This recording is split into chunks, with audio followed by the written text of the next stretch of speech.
I am excited to be getting into today's episode where we're going to be talking about some stats that are getting thrown around on women's orgasm rates and how they happen, but it's being used to determine their biological capacity. Yes, and I think this conversation is going to be like taking the flat earth and showing that it's actually round. That's what this conversation is going to be all about. So specifically, we are looking at statistics that are being propagated around the fact that most women are coming strictly from external clitoral stimulation. Yes. And therefore, penetration is not for them, it is just for men. Mm-hmm. That vaginal orgasms basically are only for certain women who have that biological capacity, but the vast majority, like 90-something% of women, do not have that capacity, is what is being told. And we find this information just really disconcerting because it can start to influence people being able to simply be able to experience, sex with their partner, as well as then have all the kind of different experiences that their body offers them when on their own, specifically for women. Now, I wanted to, in this episode, go through, one, why this is important, what are some of the different findings that we've found when working with our own clients, but then in the second half, go into what are the different practices that have really made a huge shift in your own life.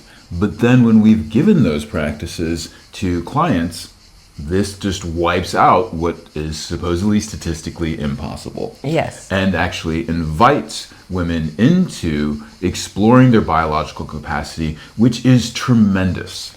Well, and we also, this work was studied clinically, and the results were extraordinary. So it's not just anecdotal. We actually put this to the test, not just with clients, not just with ourselves, but also with people who really could have just said this is all BS. And so luckily for us, we knew what the results would be, but that they actually were quite impressed with what happened. So in this episode, I feel underneath lately when I'm watching, I don't know if it's because I clicked on a few things in social media, so now I'm being flooded with sexperts, sexual therapists, doctors, everybody, and it's irritating so much. It's like getting this hives on my body because the cognitive dissonance and the kind of collective agreement to keep disempowering women in the name of empowering them it enrages me because I've dedicated my life to helping women, not even as an adult. When I was a young child, our home was a shelter for abused women. I have always been around women. I've always wanted women to win. And this is not a way for women to win. It's a way for businesses to win. It's not a way for women to win. So I'm very excited that we are going to look at things, and I love the resource that you're using for this conversation because it was a researcher who didn't just do one study. It's like a conglomeration of 70 or more. Yeah, and it was studies. About 50 pages long. There's lots of different studies that he has Yes. quoted, a lot of the studies that he had done himself, Yes. but then also studies from other people, just basically showing just what are the different health benefits, what are the different psychological benefits, what are the different relational benefits when doing comparisons of not just orgasm, but the way that orgasm is achieved. Yes. And he was basically comparing penis to vagina intercourse to other forms of sexual stimulation, primarily vibrators, manual, as well as oral, and the results were rather interesting. So that's exciting to get into. And then the other perspective I'm going to bring is my female animal body is insulted. I am really insulted. The capacities that I have, the experiences that I've had all of my life. The difference is when, very recently we had an episode called The Hollow Orgasm where we really looked at this, and it was very disturbing to my psyche. And I could deeply understand that if that's the only thing a woman knows, she would be like, there's no hope or what's here sucks. So I'm here to just advocate for learn from people who are deeply embodied and deeply investigating this, which is I mean, all of my life I've investigated this. All of your life you've investigated this. We work with real humans. We see the real transformation. So let's jump in so that I can get off my rave and really just give the listeners, what's the first place we're going to launch off today? Well, I think that there needs to be a general awareness of the system that is kind of like what is really being sold here, because you need to sometimes be able to chase the money. Yeah. And if you look at the sexual wellness industry, which is, I think, somewhere around like 40 to 60 billion dollars per year, it is very large. It might be 30 to 40 conservatively, but it is growing like exponentially. And so what is that growth? Well, the number one moneymaker in that, after pornography, are sexual toys. Okay. Sexual products.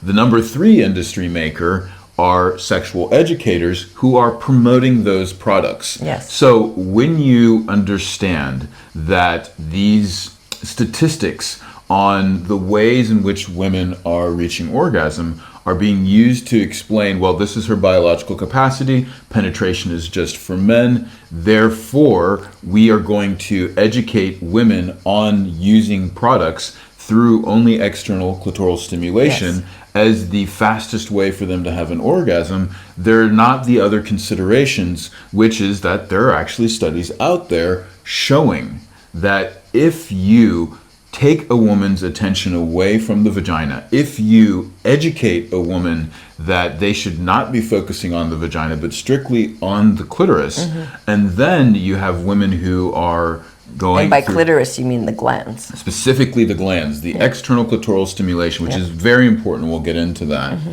Then you have women who are retraining only that neural pathway, conditioning themselves towards orgasm. You actually have dropped rates where you are no longer having a variety of orgasms, whereas those that have received other types of education start to have more orgasmic variety. Yay. Now, there are some critiques about, like, is this correlation or is this causation? Not all of these things can be explained away by saying that, well, this is just correlation and not causation.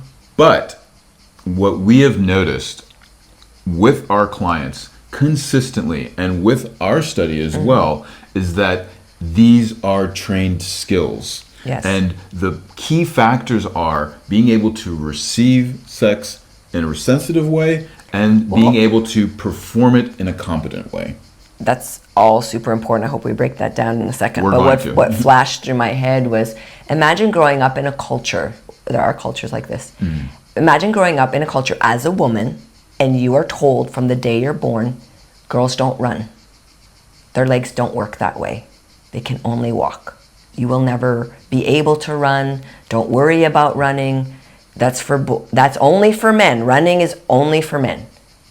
Girls, you just walk. That's it. Now, in that culture, girls only walk because that's what they were told. They never run. Okay?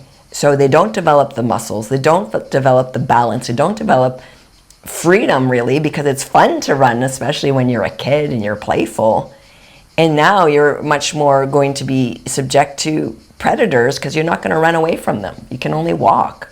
So we're really making sure women fail when we tell them to not focus on their vagina. I mean, that analogy isn't so far from the truth. For a very long time, women were withheld from sports. They were told that they're going to perform drastically differently than men. Now, as women have become more and more engaged in sports, that gap between men and women has drastically closed because, well, guess what? Women start to condition themselves for sports. We have amazing training. bodies. Precisely. If we use them properly.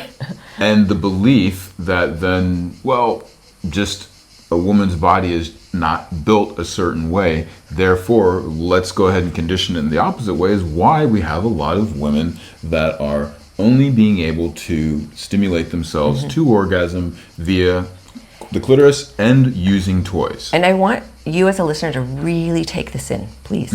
Your body intelligence, your capacity to feel yourself and check in with yourself is more important than what an expert is saying, even what we're saying. You need to be able to self-orient, to feel for yourself and test things out. And the reason I'm saying that is the majority of people that I have talked to behind the scenes, They're not having orgasms. They barely have them with a vibrator, and that's the only time they have them. They're very dysfunctional relationally. There's a lot of problems. But out in the world, they have this glamorous look, and they are promoting this thing that they're not even connected to themselves. So this has happened over and over again. I have spoken at ASECT. It's the top place you can speak about sexuality research. I did it twice. In those groups, I was, polling people, finding things out. I've not hidden from the world. I'm leaning in and I ask questions. I'm very curious. Okay, we're off camera. Tell me, how is this true? Well, I've actually never put a finger inside me. I'm like, why not? You're a sex educator. Why wouldn't you put a finger inside yourself? That's really weird. Why? You're the one who's leading the way. It's like someone taking you on a trail. But no, I've never actually walked to that waterfall because I don't know if I could make it. It's an easy walk. If you just walked, it's an easy walk, and the view is amazing.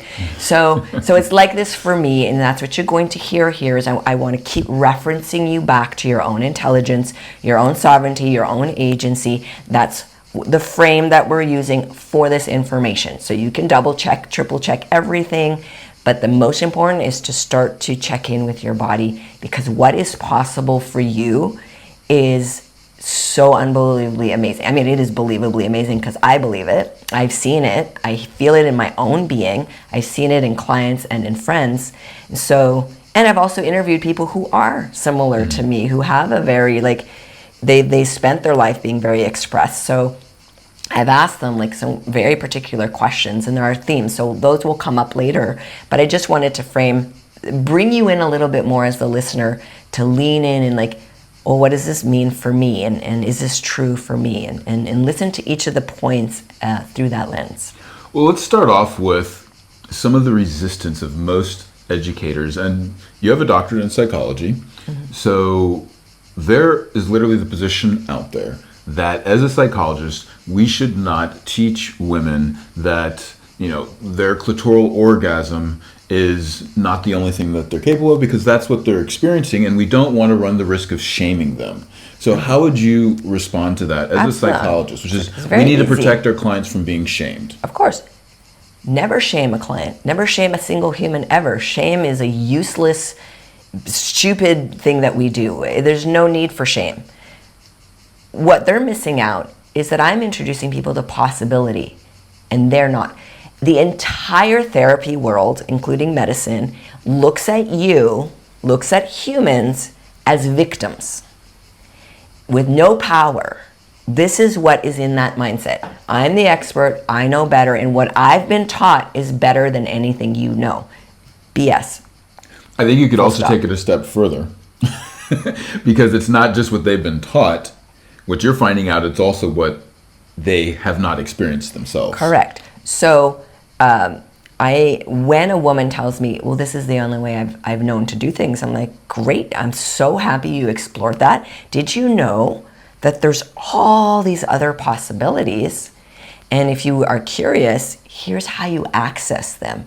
And I can tell you 100% of the time, that woman is curious, and she is willing to lean in, and she is willing to face herself. Because ladies, let's face this, buzzing with a vibrator, what it does is it lets you skip over all the feels. But when you skip over all the feels, you also skip over... meaning emotions. Yeah, the negative stuff that we don't want to think about and feel. So we're like, I'm done. Well, when we do that, we're also skipping over all the bliss. So we need to feel everything in order to have access to the good stuff. And that's why this work is tender work. It's beautiful work. It's deep work. It's not meant to be a McDonald's drive-through. This is a human soul evolving in a beautiful body. And that soul and that body, they need to bloom. And they don't bloom when they're just given tasteless, food that has nothing to offer them. Well, let's get back to this, though. If you are having a person who is teaching you about sex, but isn't having sex very much themselves, or if they're saying that your body is just of the nature that it does not have the capacity to have any orgasm besides clitoral orgasm, and Yes. that is the case for themselves. What is the issue with that being taught by someone that has their own limited potential? Yes. Well, a couple things. When they say clitoral orgasm, some folks will go, everything is the clitoris. Yes. So that's kind of their caveat. They're like, everything internal is also the clitoris. But what they don't understand, because they've not had a direct experience, we've had this so many times. Once you have a direct experience, you never say these things again. Full stop. So, until you understand that the entire CUV complex, that the internal anatomy, all that engorgement that needs to come online, if it's not there, of course, then you're correct. The only thing I can feel is a bzz outside because there's nothing else that's alive and going on. So to that point around, well, everything's the clitoris, there would be two things I would ask then. It's like, okay, well then, are you teaching me stimulation other than just external stimulation? And two, if everything is just the clitoris, why do different women experience different things via different methods of stimulation? Yes. Which brings me back to the other part is, if a sex educator is not teaching you how to stimulate yourself other than external stimulation, predominantly with a toy, check their sponsors, because likely they're probably promoting the toy that they're being sponsored by, then you are not going to have a robust capability of being able to explore the potential of what you could experience. Absolutely. So, that said, I really love it. This conversation is so juicy. It's juicy, no, it's confronting, but here's the deal, and I just posted this today, so I want to bring it up here. It takes outliers, people like ourselves who are saying something why are they saying something that's very different than everyone else? And why are some people saying, oh, what they're saying is what I'm saying, which isn't true. They're not saying what we're saying, but they think they're saying what we're saying. It takes outliers to have genuine shift. So I want to tell a little story, an outlier story that's very important. It has to do with breast milk. So for years, breast milk was analyzed, and breast care providers, scientists, doctors, they all believed that breast milk was just breast milk. And therefore you can make an actual formula to replicate and even take over the breast. So you never need to breastfeed your child and ruin your boobs. You can just give them formula and it's perfect. In fact, it's superior. Yeah. And in fact, in some countries, doctors will prescribe little pills after a woman gives birth to ensure that her breast milk dries up. So she is forced to use Nestle formula. So you have to be very careful to what extent is this information really doing disservice to the most natural thing on earth, breast milk. It's in all mammals. Okay, so this one outlier researcher, she was seeing something different. And she brought the difference to her colleagues, and they laughed at her and said, you're reading the data wrong, you're collecting the samples wrong, you've probably contaminated your samples. Do it again. She did it again. She did it again. She did it again. She kept seeing the same thing over and over again, and nobody believed her. They just made fun of her. They wouldn't support her. But what she discovered is really important. When a child latches on, their saliva actually goes into the mother's body. The mother's body then computes what does the baby need and creates the type of breast milk that the baby needs in that moment. And so throughout the day, the milk might be different. It's not the same. It's emergent, it's intelligent, and it's responsive to the baby's needs. This makes sense to me. It's how nature would design something that intelligent. So if one person who is an outlier can bring forth information that breasts are that intelligent that they create a change in the breast milk in order to support life, that is extraordinary.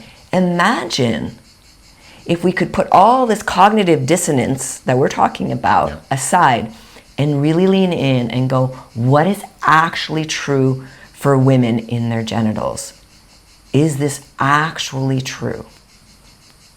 Well, I think this is an excellent place to jump off into what we're talking about here, because you're saying that this interactivity between the mother and the child has a natural intelligence to it. Yes. And let's just face it, there's not much interactivity when it comes to women and self-pleasuring. And what I mean by that is that the vast majority of women, when they're being trained with a vibrator, are doing it on their back, they are pressing a button, and they are then moving the vibrator to do all of the work. Yes.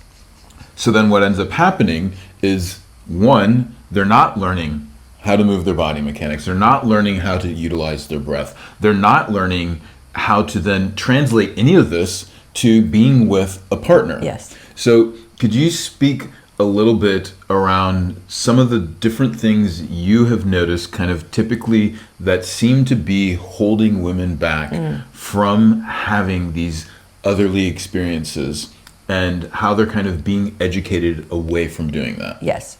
So you had said at the start that the number one money maker, you got to follow the money, is porn. So porn is an entertainment business. It's not sexual education. That's a very, very different thing. Entertainment.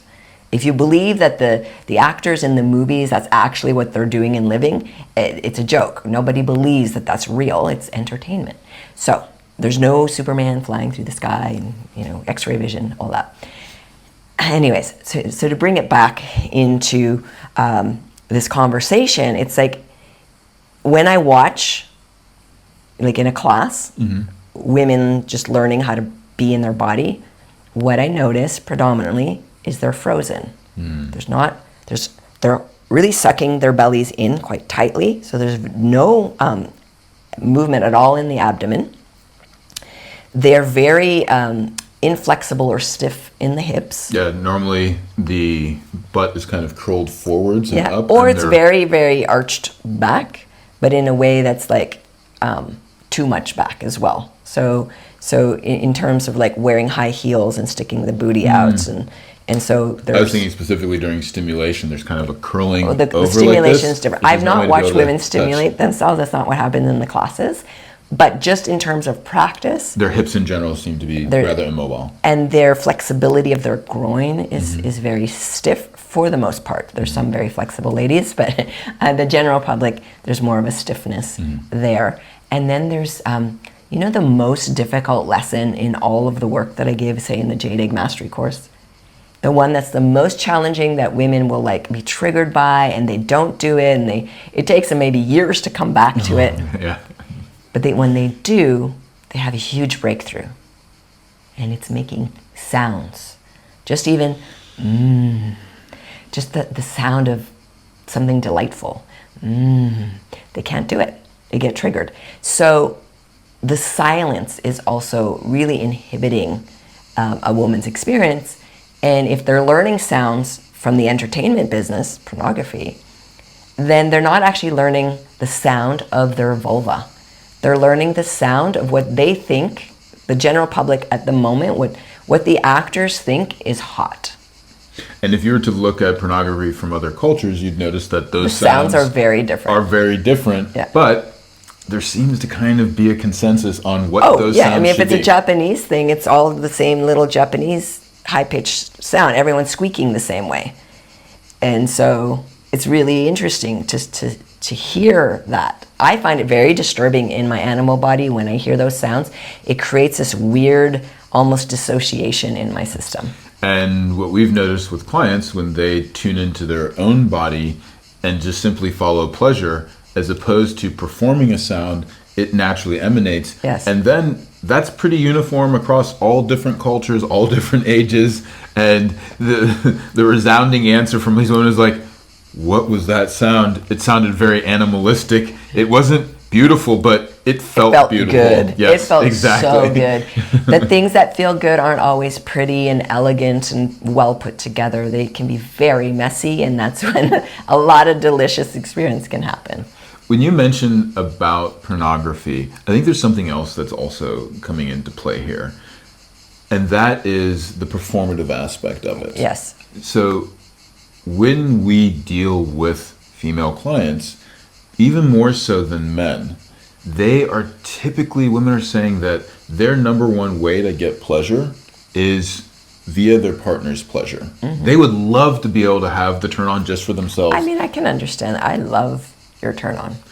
Well, but this is the thing. It shouldn't be an either or. It's not an either or, but I'm just saying, I really So love your they're turn saying on. their number one way to get pleasure, or sometimes, let's just be honest, their only way to get pleasure Yes. is via their partner's pleasure. But they're and then the Yes. part that I want to say is that the way they go about getting their partner's pleasure isn't by generating their own pleasure. It is by looking a certain way, by acting a certain way, Posing by a certain way. performing. Yes. And what's super interesting about what you're just mentioning is how, I don't know, I just would, if there's, maybe if porn is the number one way that people do access education, maybe we need to like start training some porn stars, some of the best ones. Well, we've had them And- write out to us and say thank you for the videos. you And made. have a version where the truth is shown. Maybe it's just a thought that came through as I was thinking about this. Well, I mean, we learn by seeing. Yes. And if it's being made for the camera versus us seeing what sensation is like, I mean, this is the reason why we have the erotic portion in the member section of this podcast, so that people, men and women, can listen Well, to there's- what sex actually sounds like. There are mirror And the pacing neurons of it. in our brains, and it's literally how we learn. We learn by mirroring things. And so, unfortunately, we have a global world that's either been exposed to porn, so that's how they're emulating it, or they've had zero exposure, but they have zero information. I mean, you had a couple, or somebody that you knew had a couple, they couldn't understand why they weren't getting pregnant because they were sleeping together, and it turns out that they were literally just sleeping together. They weren't ever connecting their genitals, and so the person was like, you need to put the penis in the vagina to make a baby. That's how it works. They had no idea, but we laugh. But if you're not informed and it's never shown and you don't know and no one talks about it, maybe it's not as natural as we think it is, because some people are suffering. Well, in this case, when it is being spoken about, these are the things that are normally being promoted. Strict clitoral stimulation. Yes. Strict clitoral stimulation in order to achieve a very specific kind of orgasm. And you do this when you are in the mood. And then you do this as well to kind of relieve that sexual tension. Well, here's the weird thing. I want to just point this out and get your opinion, because this is also pissing me off. I was exposed to this a long time ago, and it's a Taoist idea, but now it's in the mainstream. And it's that men are fire, so they're always ready to go at an instant. Women are water, so they sometimes quite cool, or even ice, so they need to be first melted open and then warmed up slowly, and then eventually like they get to a simmer and then to a boil, and Yes. it takes time to do this, okay? And Yes. yes, if that is the absolute case where a person's never touched themselves, they don't take care of themselves, all of this stuff, it might take a long time. But a woman who's in touch with her body, who has regular contact with her genitals in a way that uses breath, and she's moving in ways that feel good, she's not going to be icy. She's going to be simmering. She may not be boiling, but she's going to be simmering. So there's this thing that's going around right now. It takes all of this time to prepare a woman. Okay, listen to this carefully. Take all this time to prepare a woman. But when she's ready to come, buzz one out. It's over in a few seconds, and then you're done. I'm like, why would you take all this time to prepare a woman to have a few seconds worth of an orgasm? It doesn't make any sense to me, unless all of the preparatory time is so much pleasure that you don't care about the orgasm, which is not what I'm hearing. Well, a lot of women, when they then self-pleasure just for themselves, they sort of do the opposite. They will speed to an orgasm and then be done. There's no actual courting of their own body as well. So you have very drastically different stimulation techniques that they use, like when with a partner and when with themselves. Okay.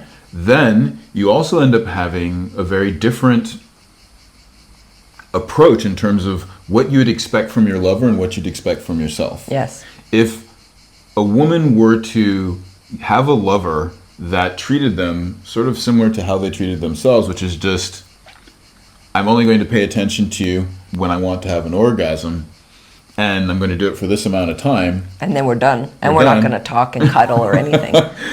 Then I don't think that there would be very much happiness with that person. In fact, they would probably kick that lever out. No, but this is an important point.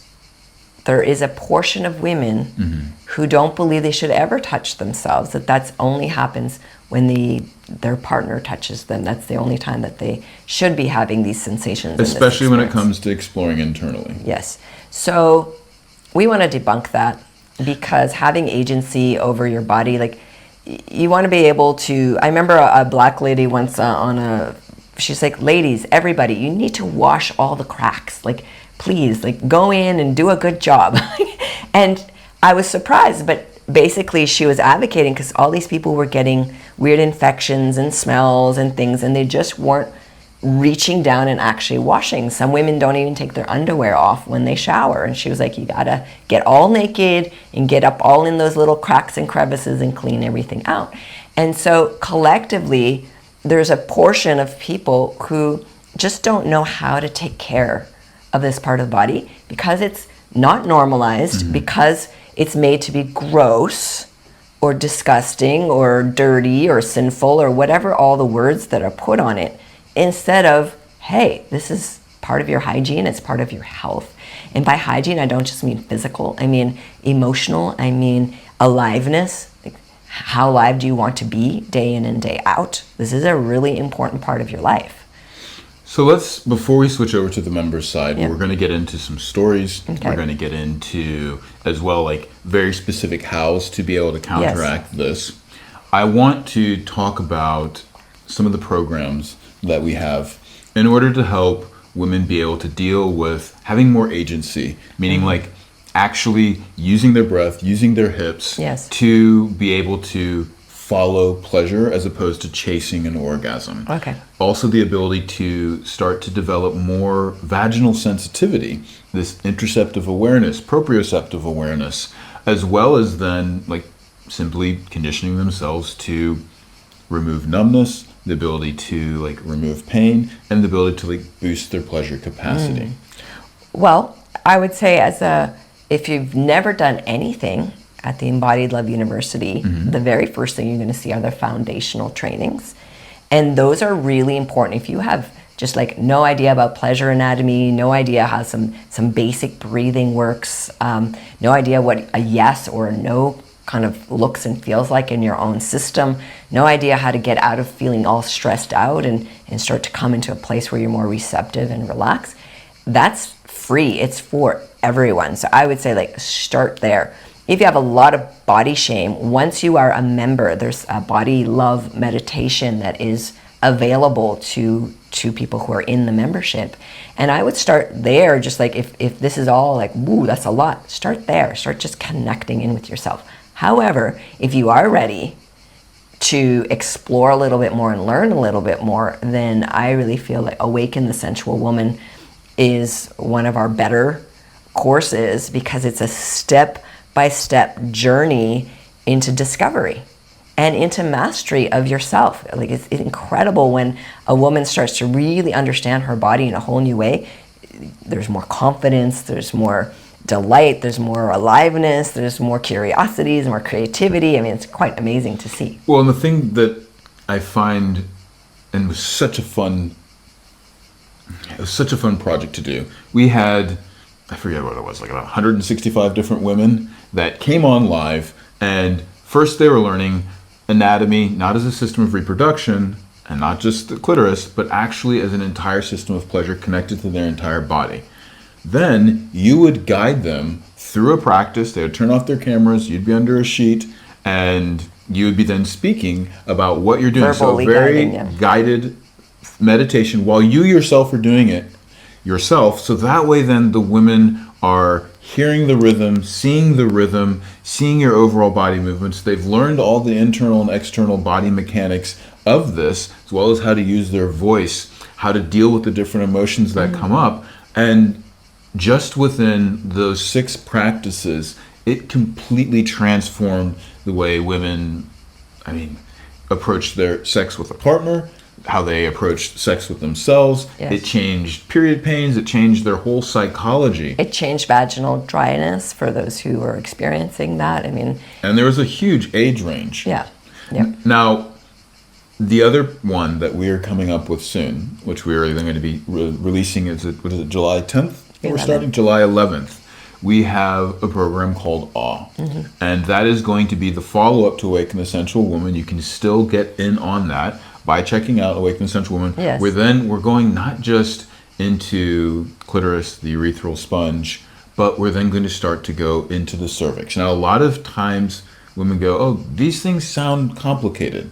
But the truth is, it's actually ridiculously simple. Yeah, you just actually need to do it. And because you don't know how to do it, then there's a hesitancy. So you'll gain incredible amount of confidence and clarity in participating live. And then you can also ask clarifying questions along the way, because we have a whole Q&A section to that. And if you are watching this post the live event, the information will be available. You'll just need to go through Awaken the Sensual Woman, and then you'll have the replays of that live event. But the live event is really, for me, the exciting part, because then we can really speak with people and really get that feedback and do some live coaching. Now, before we switch over, there are 3 little points that I'd love for you to speak to, just all of you out there listening, which I think is going to be a massive shift in the way you approach masturbation or self-pleasuring. And that is, 1, the ability to stimulate yourself to maintain arousal versus just trying to relieve tension. Secondly, I'm going to name all 3 here, and then I want you to I'm start glad you're naming talking them, to because I'm like, which 3? So then the other one is this, as opposed to following pleasure, chasing an orgasm. Okay. And then the last one is, I only stimulate myself when everything is good and I'm in the mood, as opposed to actually dealing with difficult emotions. That one might sound really foreign and out there, but why would women do this, and what have you noticed when women start to do this? And I can name the 3 again if you need. You might need to do that. So the first one was around stimulation. Just checking in with yourself, Keeping stimulating, yourself simmering. to stay simmering, yes, for maintenance Well, of eros. funnily, we did a quick little mini study with Dr. Wickman, a gynecologist, where we were measuring the blood flow into the clitoris just to see, like, is there proper blood flow going on? Almost in everyone she measured, they had very diminished blood flow. Then they had an experience where they were learning the things that you will be learning, and came back, and it was off the charts, right? It was like, female Viagra gave, what, a 60 to 80% more, and if this it was was 2 if it was to a 300. good test, precisely. Right. So that was amazing. When they tested me, there was no difference, and I was so disappointed and puzzled.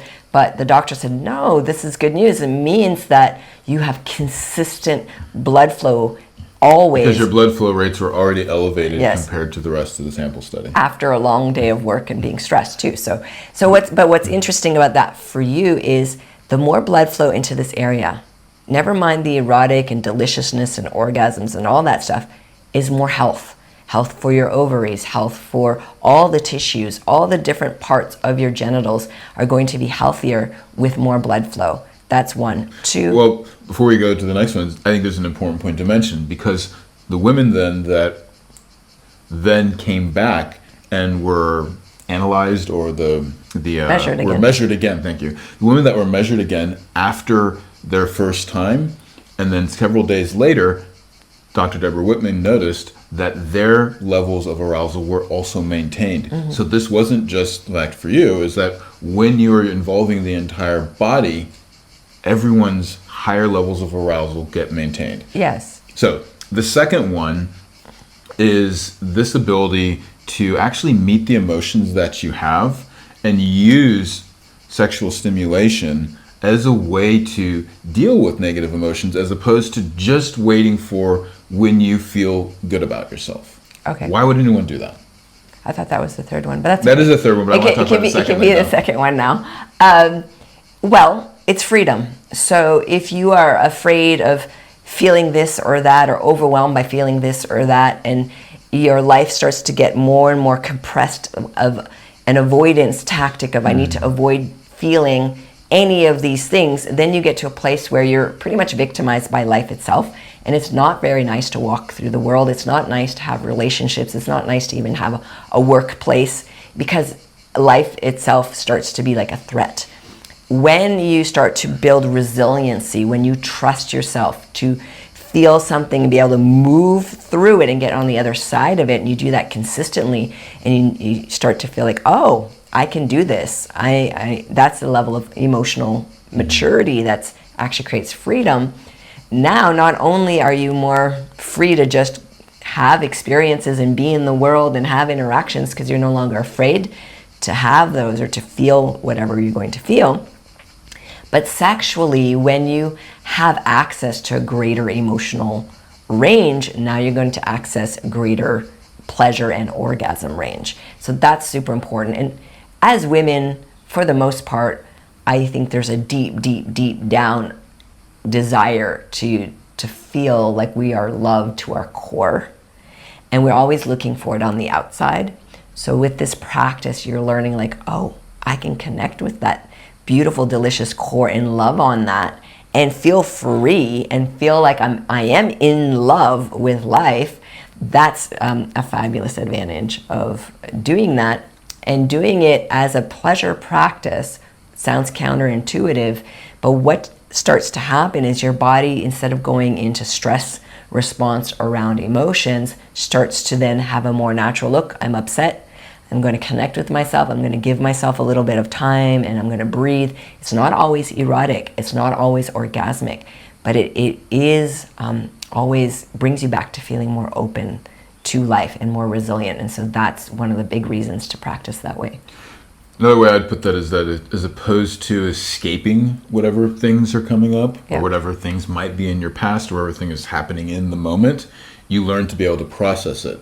And that doesn't just affect you on your own. That also then starts to change the way that you connect with your partner sexually, because then sex isn't a way to escape, whatever difficulties the two of you might be having, but it's an actual way to like process and have a deeper bonding, also better intimacy and relational satisfaction. Absolutely. And there's going to be moments where no one can be there for you. So when you know that you can be there for you, at least you're not feeling abandoned, and that's a big one.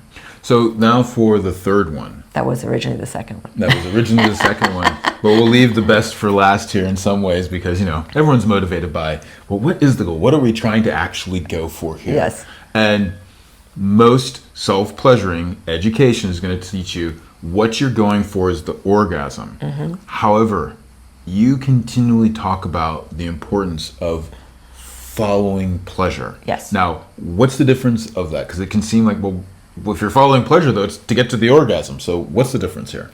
Okay. Well, one of the differences was demonstrated by Nicole Prouse, where she was saying all the really yummy benefits of having sex actually happen before the orgasm. So lengthening that period of time and making it, enhancing it, making it even more pleasureful, even if you do eventually end up with the one or not with one, you're getting huge benefits hormonally and with neurotransmitters, all these yummy things that are happening in the system, in the body, and relationally. In terms of if you try and grasp at an orgasm, it will evade you. It's a strange thing. It's like a little shy creature sometimes. And the more you grasp at it, the more it's like, whoa, get away from me. I don't want that. I don't like that. But then if you just kind of play coy, you're like, that's fine. I'm not going to pay attention to you. I'm just going to do what feels really good to me. And then the orgasm is a bit like a cat. It's like coming over. It's like, oh, how about a little bit of this? You're like, oh, that feels really good. You're not at the oh yet, and then it comes a little bit more, and you're like, oh, that's also really nice, but I'm just going to keep following what feels good. And then eventually you're in an orgasm, but maybe one that's very different than a peak orgasm. And that's the fun part, is the discovery of your own library of how rich and varied your pleasure experience can be and your orgasmic experience. And so by following your pleasure, it's not only beneficial in sex, it's also beneficial in life, because the more that you can move towards the yes part of your life, the more you are actually going to be a person that has pleasure available. If all you're oriented towards is your no, then it's also more difficult to access pleasure, and your nervous system gets conditioned to only be aware of the things that are difficult and don't feel good, and it's harder to reach even something that's pleasurable. So it is a practice. You've got to condition your nervous system so that it learns that it's the pleasure sensations that are desired here. And once it learns that, it's going to give you more of that. That's the cool part. I just love it. I love how we're designed. So having this as a focus can help eliminate, the anxiety of reaching orgasm. The thing is, if something is so deeply pleasurable and you don't orgasm, it really doesn't matter to you because you've just had a fantastic experience. It's not like you can have a really pleasurable massage, but it doesn't typically end in an orgasm unless you go to a special place with happy endings. So but how good do you feel after an hour or an hour and a half of just like yummy, relaxing touch? And so it's like pleasurable, it's safe, it feels good. The body's like, finally. So this is the same when it comes to sex. Like if we can just follow that pleasure, and when we, especially in partnered stuff, so often what I'll say to women is give yourself the orgasm on your own, but don't look for it with a partner. And if it happens, great, but what's the most important thing in a partnered experience?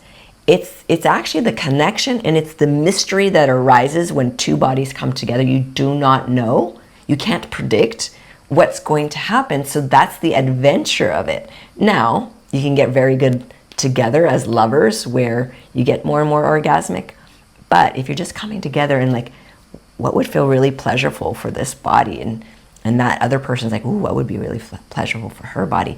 Now you're having like two people kind of being pleasure detectives and pleasure adventurers, and it can lead to some amazing things. I mean, I know in Magnificent Sex, that book, they write about a couple who has, an elderly couple that have sex for 3 days. Now, do you think that they're having hard banging pornographic sex for 3 days? No. But they're pursuing this delight of pleasure, and they end up having this very expanded space together that's very nourishing. One of the things that's been so instructive for me is having a lot of female friends, and a lot of them telling me about, well, first orgasm, can have it pretty quickly. Sometimes I need to be getting a more and more powerful vibrator, but that second one, I have to force it. I need to force it. Sometimes it can even be a little bit painful, it can be uncomfortable. Sometimes it's just not worth their the energy effort. dips, yeah. It's not nearly as strong, and they then go into a sexual experience and they kind of have something very similar. It's like, I can have pleasure right at the very beginning when I kind of feel the stretch, there's some excitement, but then I'm basically just looking to get it over with because either it's becoming painful for myself, and the most exciting part after the first several minutes is when the guy comes. So they're not training, which is the alternative. And that alternative is the ability to go, I've just had an orgasm. Now I'm going to pause or touch myself in a different way, in a different place, where I'm not forcing myself to have the same experience. I'm simply going, oh, this is where it feels good. This is where there's a little bit of tension. I can relieve that. And then that starts to feel good. And then they start to have multiple orgasms. So when you're chasing the one orgasm, you kind of start to have a one and done experience versus the ability to follow your pleasure. It's not that you're then less likely to have the orgasm, but you're more likely to find more and more of them and in more different ways. I think the metaphor for this is when we go on a walk in the morning, if all we're thinking about is we got to get our walk done, sure, we put in, the hour plus, walk's done, accomplished it. But if we pay attention to the walk itself, there are so many moments from the way that the sun is rising, all of the different animals, Birds, all of the different sounds, the smells of the flower, the different people that potentially go by and smile and wave, and the conversations that we have. All of a sudden now, there isn't just one single win. There are multiple wins and a variety of them. Yes. And it's the exact same thing when it comes to a sexual experience. So again, we're now going to jump over into the other side, finally, because I want to go into all of your personal stories from when you were young up until like now, and that you have just noticed has made a huge change. So that way then you're not being just passive. You're Yes. not bypassing different Yes. emotions. You're maintaining your arousal levels. You're able to follow that pleasure and become tremendously active in the experience, both internally and externally, in a way that translates into the bedroom. So you're curious. not going to want to miss out on this. Curious what the erotic audio will be. Oh boy, well, Jeez. you're going to have to jump over to find that out. Let's do it. Okay. Let's continue this conversation in the explicit portion of the podcast. To do that, upgrade now.